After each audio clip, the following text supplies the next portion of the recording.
नमस्कार दोस्तों, स्वागत है एक बार फिर से आपके अपने एजुकेशन चैनल एजुट्यूबर देव पर। तो दोस्तों, एजू अपडेट्स यानी कि एजुकेशन और गवर्नमेंट जॉब सेक्टर के संबंधित जो अपडेट्स होती है बहुत सारी एक वीडियो में इंक्लूड करके रेगुलर लाने का मैंने आपको जो है एक तरीके से वचन दिया था, लेकिन मैं क्षमा चाहूँगा कि उस वचन को मैं ज़्यादा दिन नहीं निभा पाया क्योंकि समय ही नहीं मिला। आपको पता है अभी एग्ज़ाम्स वगैरह का मैटर है, जो अध्यापन वगैरह वाली चीज़ें भी रहती हैं और एक टीचर को इन सभी चीज़ों से जब फुर्सत मिलती है तो फिर वो जो है ये सारी अपडेट्स आपको लेकर आए। तो फिर ये इसीलिए मैं जो है इन सारी अपडेट्स को लाने में थोड़ा सा मैं लेट हो गया, उसके लिए मैं एक बार फिर से आप सभी से क्षमा प्रार्थी हूँ।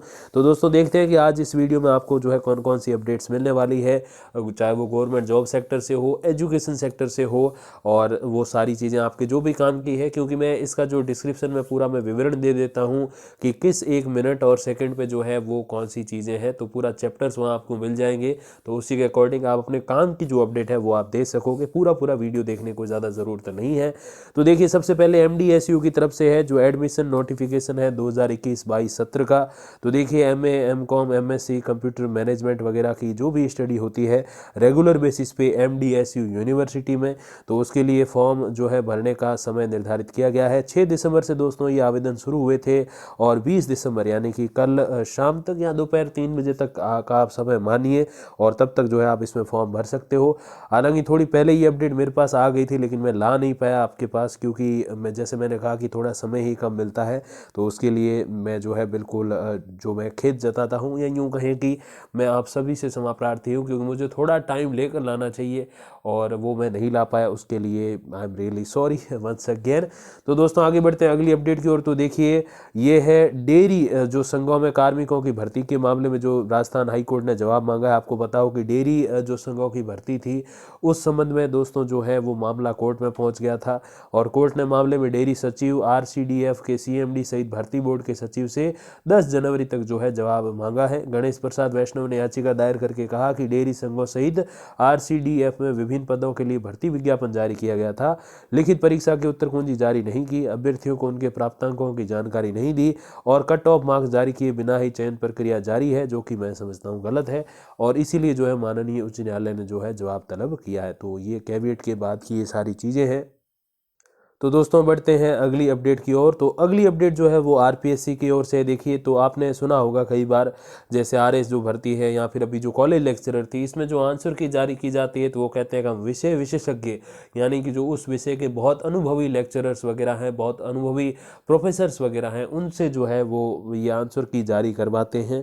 तो अभी वो कह रहे हैं कि मतलब RPSC कह रही है कि विषय विशेषज्ञों की जो सूची है हमारी, हर एक सब्जेक्ट के सब्जेक्ट स्पेशलिस्ट की जो सूची है वो हम अपडेट करेंगे, और ताकि आने वाली जो परीक्षाएं हैं उसमें हम और अच्छे से पेपर वगैरह बना सकें और अच्छे से हम आंसर कीज, रिवाइज आंसर की या फाइनल मॉडल आंसर की वगैरह जो है वो हम टाइम से सही से बना पाए।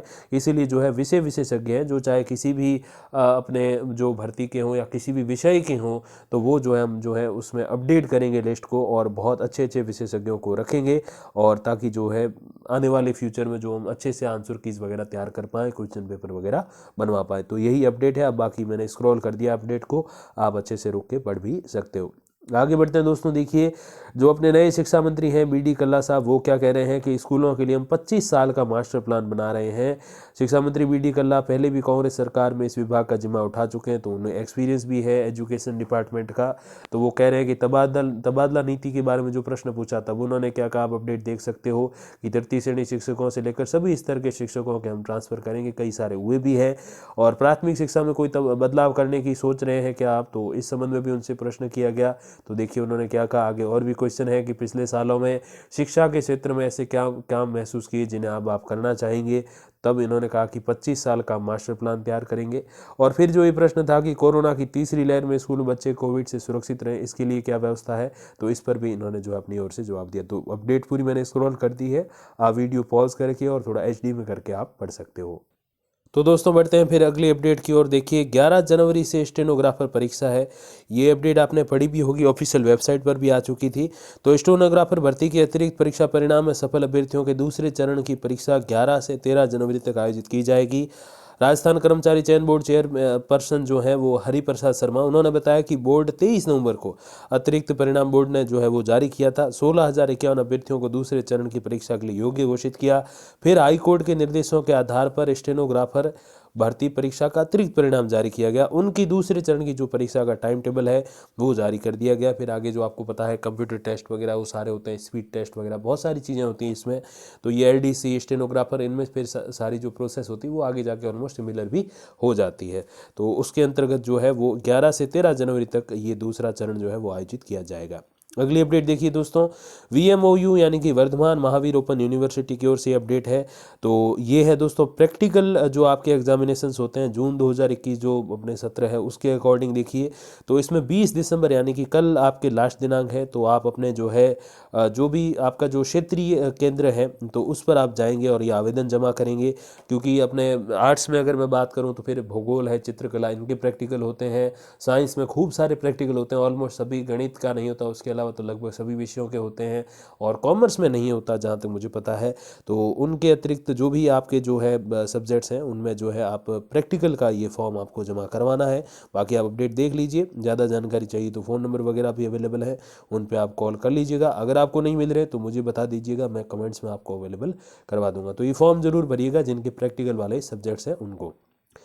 आगे बढ़िए तो देखिए दोस्तों, तो शिक्षा विभाग ने शिक्षकों और अन्य कार्मिकों की प्रतिनियुक्ति को अब समाप्त कर दिया है। शिक्षकों को तत्काल प्रभाव से कार्य मुक्त होकर मूल स्थान पर उपस्थिति देने के निर्देश दिए गए हैं। 21 दिसंबर तक अगर हाजिरी नहीं दी तो उनका वेतन रोक देंगे, ऐसा कहना। देखिए अब कई सारे जो बच्चे नए नए टीचर बने हैं या बनेंगे उनका जो है एक प्रश्न रहता है कि सर ये प्रतिनियुक्ति और स्थानांतरण इसमें क्या फ़र्क होता है। तो दोस्तों ऐसा है देखिए कि जो स्थानांतरण होता है वो उस विभाग का उसी विभाग के अंडर किसी और कार्य स्थान पर जो है आपका जो है एक तरीके से मूव कर दिया जाता है। आपको स्थानांतरित पद स्थापन आपका जो है वो और को जो आपका कार्य क्षेत्र है वो बदल दिया जाता है। वो विभाग वही रहता है लेकिन कार्य क्षेत्र बदल दिया जाता है, तो उसको कहते हैं ट्रांसफ़र। और प्रतिनियुक्ति क्या होती है, तो देखिए जो डेपुटेशन है या यूँ कहें प्रतिनियुक्ति है वो ये है कि आपको आप विभाग के उस विभाग में लगे उसी के रहोगे, पेमेंट वगैरह सब वहीं से बनेगा, लेकिन आप किसी और विभाग में अपनी ड्यूटी कर रहे होते हो तो उसको कहते हैं डेपुटेशन।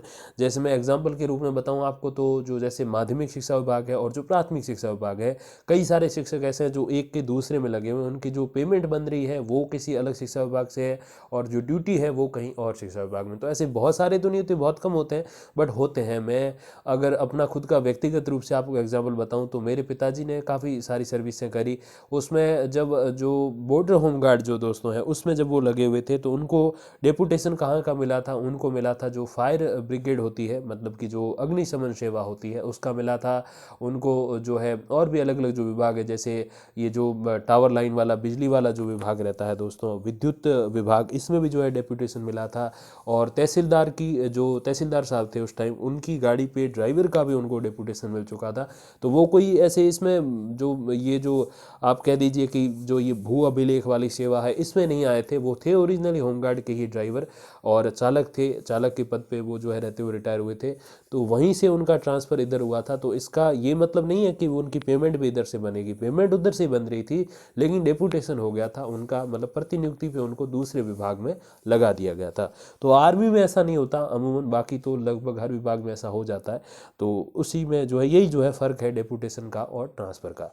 आगे बढ़ते हैं दोस्तों, देखिए भारतीय स्टेट बैंक ने जो है 1226 पदों पर जो है रिक्तियाँ निकाली है। देखिए आप आवेदन भरने की जो अंतिम तिथि है वो आपके देखिए 29/12 यानी कि 29 दिसंबर तक का ये समय है।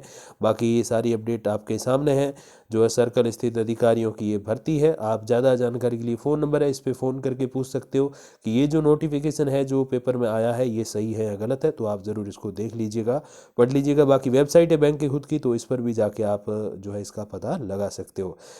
और ये है दोस्तों सरकार का कच्चा चिट्ठा, जहां बोर्ड और आयोग की चूक खामियाजा उठा रहे बेरोजगार, अलग अलग भर्तियां और उनमें अलग अलग विवाद, चाहे वो रीट ले लो, पटवार ले लो, फर्स्ट ग्रेड ले लो, एसआई या फिर लाइब्रेरियन वगैरह, कोई सा भी आप ले लीजिए, चाहे पेपर लीक का मैटर हो, चाहे जो है एक तरीके से नकल प्रकरण हो, या फिर इसके अलावा दोस्तों आप देख लीजिए कि कई सारी भर्तियों में जो है आरक्षण वाला मैटर सही से नहीं बैठा। तो ये सारी चीज़ें total all over, even assistant professor जो अपनी 2020 है उसकी भी अपडेट है, जहाँ पर एक ही प्रश्न में प्रश्न पत्र जो था, मतलब कि पेपर था राजनीति विज्ञान का, जो है 70% के लगभग जो क्वेश्चन थे वो एक गाइड से आ गए थे। गाइड का नाम नहीं लूँगा यहाँ पे, हालांकि ले चुके हैं, वो वीडियो आप ज़रूर देख लीजिएगा। तो उसमें पूरी हमने बातें करी थी इस संबंध में। तो देखिए सारा कच्चा चिट्ठा है, अगर आप पढ़ना चाहते हो तो बिल्कुल पढ़ सकते हो कि किस भर्ती का कौन सा विवाद है। और ठीक है, तैयारी कर रहे हो, अच्छी बात है, शिक्षक बनना है तो विवादों से तो खैर बचना ही है, लेकिन पता तो चले कि ऐसे ऐसे विवाद भी हुए इतिहास में। तो इसके लिए मैंने आपको सामने ये अपडेट जो है रखी है। आगे बढ़िए। तो दोस्तों वो है कोविड सहायक जो थे उनको मानदेय भुगतान की अब राह खुल चुकी है। बहुत सारे संगी साथी हैं मेरे जो अपने बाड़मेर है अपना मेरी जन्मस्थली, वहीं से भी बहुत सारी जो अपने महिलाएं वगैरह हैं वो कोविड सहायक में लगी हैं, तो उनको अब मानदेय मिलेगा। और चिकित्सा विभाग ने एक और उनको जो है अच्छी खबर मैं समझता हूँ दी है, वो इस संबंध में है कि उनको अभी स्थायी कर दिया गया। जो भी संविदा कर्मी थे, मतलब टेम्परेरी या कॉन्ट्रैक्ट बेस पे जो लगे हुए थे, अस्थायी थे, उनको नियमित कर दिया गया। तो ये एक साथ दो अपडेट हैं उनके लिए अच्छी। तो वो अपडेट तो मैंने आपको उसमें बता दी थी, जो विद्या संबल योजना वाला मैटर था उसमें मैंने आपको बोल दिया था कि जो चिकित्सा मंत्री हैं उन्होंने ये घोषणा कर दी है। तो ये मैं समझता हूँ अच्छी बात है, बेरोजगारों के हित में है। आगे देखिए कि बाहरी राज्यों के अभ्यर्थी जो है वो हमारे युवाओं के आस तोड़ रहे हैं। देखिए दोस्तों, बहुत सारी अलग अलग भर्तियाँ हैं जिसमें आपको पता है कि 50% तक, मतलब जो जनरल कैटेगरी के जो पद होते हैं उसमें 50%, अधिकतम मैं बता रहा हूँ, अधिकतम 50% तक जो है वो अन्य राज्यों के अभ्यर्थी उसमें हिस्सा ले सकते हैं। जबकि आप दाएं बाएं राज्यों के देखोगे तो उसमें 5% या 10 या 15% तक का, ये तो कहाँ तो 5% है, कहाँ 50% है। तो इसीलिए हमारे राजस्थान के युवा रह जाते हैं। अब उसमें भी ऐसा है कि बाहर से कई सारे, जैसे नर्सिंग और पैरामेडिकल की भर्तियाँ हैं, उसमें तो बाहर से बड़ी वाली डिग्री लेके आ जाते हैं, तो उस डिग्री के नंबर जुड़ जाते हैं। तो इसलिए भी जो है हमारे राज्य के जो अभ्यर्थी हैं वो पीछे रह जाते हैं और बाहर वाले जो है भर्तियों का लाभ ले जाते हैं। और इसी संबंध में ये पूरी अपडेट है कि बाहरी राज्यों के अभ्यर्थी जो है वो राजस्थान के जो यहीं के अभ्यर्थी हैं, जो यहाँ अपने क्षेत्रीय अभ्यर्थी आप कह सकते हो कि उस एरियाज़ के हैं, या फिर ऑल ओवर राजस्थान को भी आप कह दो, तो भी दूसरे राज्य के अभ्यर्थी जो है वो आगे निकल जाते हैं कि उनके पास बहुत अच्छे अंकों वाली कई सारी जाली अंक तालिकाएँ भी होती हैं। आगे बढ़ते हैं दोस्तों। देखिए हाई कोर्ट ने प्रक्रियाधीन भर्तियों में धौलपुर भरतपुर के जाट समाज को आरक्षण नहीं देने के राज्य सरकार के 17 मई 2018 के आदेश को निरस्त कर दिया। कोर्ट ने कहा कि जिन भर्तियों में संशोधित परिणाम जारी हुआ और भर्ती प्रक्रिया पूरी नहीं हुई उसमें याचिकाकर्ताओं को आरक्षण का लाभ दिया जाएगा। तो देखिए प्रक्रियाधीन में भी जो है अब ये चीज़ें जुड़ चुकी हैं, तो मैं समझता हूँ कि ये थोड़ी सी अच्छी बात हो सकती है। अगर जो भी इस कैटेगरी में आते हैं जिनको ये जो आरक्षण के प्रावधान है उसके अकॉर्डिंग जो चीज़ें चल रही थी, तो उसमें ये शायद मैं समझता हूँ कि एक लाभ की बात है उन अभ्यर्थियों के लिए जो इस पर्टिकुलर एरिया से या इस पर्टिकुलर जो कास्ट वगैरह आप कह दीजिए उससे आते हैं। तो ये थोड़ी सी चीज़ें हैं और माननीय उच्च न्यायालय ने इस संबंध में आदेश दे दिया है। आगे बढ़ते हैं। तो देखिए दोस्तों, अमूमन आपने जो मातृत्व अवकाश जो है वो कहाँ पर सुना होगा, नौकरी वगैरह में सुना होगा, प्राइवेट सेक्टर में भी खूब सारा मिलता है, अब सरकार के आदेश वगैरह हैं चीज़ें। तो अब जो कॉलेज की छात्राएं हैं, जो बच्चियां हैं जो रेगुलर पढ़ती हैं, जिनकी शादी हो चुकी है, तो जाहिर सी बात है उनको मातृत्व अवकाश की आवश्यकता पड़ती है। तो उसके लिए अब उनको जो है अलग से एग्ज़ाम और उनका सारा जो प्रोसेस वगैरह रहता है मातृत्व अवकाश के अकॉर्डिंग तय किया जाएगा। तो ये मैं समझता हूँ कि जो भी माताएं बहनें हैं उनके लिए ये बहुत ही अच्छा अवसर मेरे हिसाब से रहेगा। महिला सशक्तिकरण की दिशा में यूजीसी ने ये बहुत बड़ा कदम उठाया है, बहुत सही ये कदम है मैं समझता हूँ। क्योंकि इस देखिए ये जो चीज़ें हैं, अब देखिए जब बच्ची 20-25 साल की हो जाए तो हर एक माता पिता को चिंता सताती है उसकी शादी करें। जब शादी हो जाती है तो हर किसी को अपना घर बसाना है, बच्चे फैमिली सब चीज़ें सोचनी है। जब वो सोचती हैं तो फिर ये सोचती हैं कि मैं तो प्राइवेट ही पढ़ूँ, रेगुलर नहीं पढ़ पाऊँगी। लेकिन अब वो रेगुलर भी पढ़ सकती हैं कि उनको मातृत्व अवकाश का भी लाभ मिलेगा। जो यूनिवर्सिटीज़ और कॉलेजेस में जो पढ़ने वाली बच्चियाँ हैं उनके लिए ये मैं समझता हूँ बहुत ही बढ़िया कदम है। माताएँ बहनें हर किसी के घर में हैं और उनको इस चीज़ की कमी अवश्य खलती होगी, विशेषकर पढ़ाई के संदर्भ में, क्यों इन्हीं चीज़ों के कारण जो है वो रेगुलर अध्ययन नहीं कर पाती, नो मैटर वो कॉलेज के बिल्कुल पास में रहती हों फिर भी। तो ये मैं समझता हूँ कि बहुत ही बढ़िया निर्णय है। आगे बढ़िए देखिए कि रेल वे का जो अपने ग्रुप डी का जो बहुत चर्चित एनटीपीसी मतलब नॉन जो है टेक्निकल पॉपुलर कैटेगरी जो है उसकी फर्स्ट जो फेज़ की कंप्यूटर आधारित परीक्षा का परिणाम जो है वो अंतिम चरण में है। परीक्षा का परिणाम 15 जनवरी 2022 को जारी होगा। इसमें चयनित परीक्षार्थी 14 से 28 फरवरी 2022 को होने वाली सेकंड चरण की परीक्षा में बैठने के पात्र होंगे। रेलवे को इस कैटेगरी में 35,000 से अधिक पदों पर नौकरी देनी है और इसके लिए तकरीबन 1,25,00,000 अभ्यर्थी जो है वो कतार में लगे हुए। तो क्योंकि बहुत सारे अभ्यर्थी हैं और सीटें भी अच्छी खासी हैं, हालांकि अभ्यर्थियों की तुलना में तो बहुत कम है लेकिन है, और ऐसे देखते हुए जो है थोड़ा सा रेलवे को भी निर्णय लेने में समय लगता है। तो जल्द ही जो है रिजल्ट आ जाएगा, 15 जनवरी को जो है रिजल्ट आने वाला, तो 1 महीने से भी अब कम समय है। तो बिल्कुल रेडी रहिए और जल्द ही आपको खुशखबर मिलने वाली है। आगे बढ़िए, जैसे मैंने अभी आपको बताया कि ये जो स्टेनोग्राफर का था संशोधित परिणाम जो है वो जारी कर दिया गया है। हाईकोर्ट ने 30 जून को अंतिम परिणाम जारी किया, इसके बाद 28 अक्टूबर को संशोधित परिणाम जारी किया। हाल ही में 7 दिसंबर को हाईकोर्ट ने प्रशासन के 43 पदों पर स्टेनोग्राफर की नियुक्ति की अतिरिक्त मांग को देखते हुए अभ्यर्थियों को साक्षात्कार के लिए बुलाया। इसके बाद जो है संशोधित अंतिम परिणाम यानी कि फाइनल रिजल्ट जो है वो स्टेनोग्राफर भर्ती का जारी कर दिया गया है।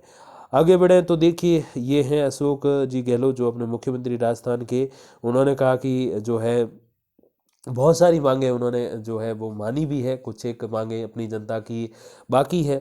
तो उस संबंध में ये सारी चीज़ें हैं। इसमें एक बहुत अच्छी लाइन लिखी हुई है कि कॉलेजों में व्याख्याताओं के पद खाली हैं, गेस्ट फैकल्टी से काम चला रहे हैं। अब देखिए गेस्ट फैकल्टी को कब तक रखेंगे, स्थायी करेंगे, अस्थायी रखेंगे, निकाल देंगे, क्या है क्या नहीं है वो तो देखो अब भविष्य की गर्त में है। लेकिन हाँ, अभ्यर्थी पर्सनली ये डिमांड नहीं कर सकते कि हमें स्थानांतरित करो या हमें पदोन्नत करो मतलब प्रमोट करो या ट्रांसफ़र करो, और नहीं वो ऐसे कह सकते हैं कि हमें नियमित करो मतलब परमानेंट करो। तो अभ्यर्थी तो कोई मांग नहीं कर सकता। बाकी देखो कि अब सरकार का राज है और सरकार चाहे वैसे कर सकती है।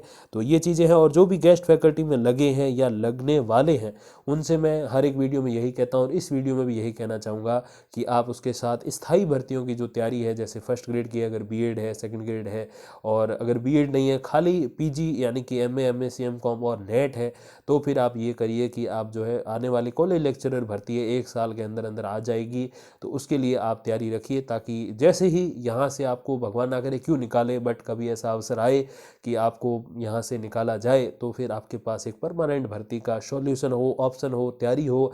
तो इसीलिए आपको उस भर्ती की ओर ज़रूर मेरे हिसाब से देखना चाहिए। और बाकी आपकी इच्छा है, आप किस तरफ अपना कैरियर बनाना चाहते हो, आपके ऊपर सारी बातें रहती है। अगली अपडेट की ओर बढ़ते हैं तो वो है दोस्तों प्री डीएलएड यानी कि प्री बीएसटीसी परीक्षा 2021 में जो सफल हुए अभ्यर्थी उनके लिए है, जहां कोर्ट निर्णय की पालना में संशोधित काउंसलिंग कार्यक्रम जारी किया गया। नए कार्यक्रम में अभ्यर्थी अब नए शामिल किए गए 19 संस्थानों में भी प्रवेश ले सकते हैं। जो नई 19 जो है कॉलेजेस आपके शामिल की गई है, अब उसमें भी जो है वो रिपोर्टिंग वगैरह का सारा टाइम वगैरह आप सारी चीज़ देख सकते हो। पूरी अपडेट मैंने स्क्रॉल कर दी है। तो 31 दिसंबर तक जो है वहाँ तक आपका विकल्प रहेगा। और अंतिम अपडेट की ओर दोस्तों बढ़ते हैं इस वीडियो की। तो खूब सारी कम से कम मेरे पास 100 अपडेट्स थी, बट मैंने उसमें से ज़रूरी छांट के आपके लिए लाया हूं मैं, क्योंकि सारी अपडेट्स मैं आपको यूं ऐसे ले आऊँगा तो मैं नहीं समझता कि वो सही रहेगा, क्योंकि आपका समय काफ़ी उसमें वेस्ट हो जाएगा अपडेट्स को स्क्रॉल करने में। तो इसीलिए थोड़ा सा ये मेरे हिसाब से सही रहेगा। देखिए अंतिम जो अपडेट है वो है बेरोज़गारी भत्ते के बारे में। तो बेरोज़गारी भत्ते की राशि बांटने में अलवर जो है वो राजस्थान में सबसे प्रथम नंबर पे आ गया है। और देखिए रोज़गार विभाग हालांकि अपग्रेड नहीं हुआ है, तो 3 साल में बेरोज़गारों को अब तक 1,12,00,000 रुपये की राशि जो है वो बांटी जा चुकी है। और देखिए जो वैसे सबसे ज़्यादा आवेदन है वो जयपुर से हैं, सबसे कम जो है वो जैसलमेर से हैं, क्योंकि जनसंख्या का भी इसमें मैटर रहता है, पढ़े लिखे कितने लोग हैं, योग्यताधारी है, तो उसके संबंध में भी ये चीज़ें रहती है। बाकी अब नई जो ये बेरोज़गार जो भत्ते वाली जो चीज़ें हैं सारी, चाहे वो इंटर्नशिप हो, चाहे आपका जो कौशल प्रशिक्षण हो, वो सारा जो है वो कब से शुरू होगा, 1 जनवरी से शुरू होगा। और तकरीबन 500,000 रुपये उसमें बढ़ भी रहे हैं, तो वो मैंने आपको अपडेट्स दी भी हैं। तो यही कुछ एक जानकारियाँ दोस्तों थी, अपडेट मैंने स्क्रॉल कर लिया, आप ज़रूर पढ़िएगा। तो यही सारी अपडेट्स थी अभी कुछ पिछले कुछ 3-4 सप्ताहों से, क्योंकि एटलीस्ट वीकली मुझे लेकर आना चाहिए एक वीडियो। बट जैसे मैंने आपको कहा कि अध्ययन अध्यापन ये सारी चीज़ें हैं लाइफ में, तो बच्चों को अध्ययन कराना है और अध्यापन वगैरह ड्यूटी ये सारी चीज़ें हैं, तो ज़रूर इनको भी मैनेज करना पड़ता है। इसीलिए दिन को एक ही मैं वीडियो ला पाता हूँ आपके लिए। तो उसके लिए मैं क्षमा प्रार्थी, 5 बार क्षमा मांग चुका हूँ आपसे। बट यही है कि आप मेरी फैमिली है और अपनी फैमिली से क्षमा मांगना और अपनी गलती स्वीकार करना फैमिली के समक्ष मैं समझता हूँ गलत नहीं है। तो आज थोड़ा सा मेरा गला ख़राब रहा, तो आपको आवाज़ अच्छी नहीं लगी हो तो उसके लिए भी आप क्षमा ज़रूर कर दीजिएगा। बाकी जो भी अपडेट्स आएंगी तो मैं आप तक पहुँचा दूंगा वीडियोज़ और कम्युनिटी पोस्ट के माध्यम से। तब तक के लिए दोस्तों धन्यवाद, नमस्कार।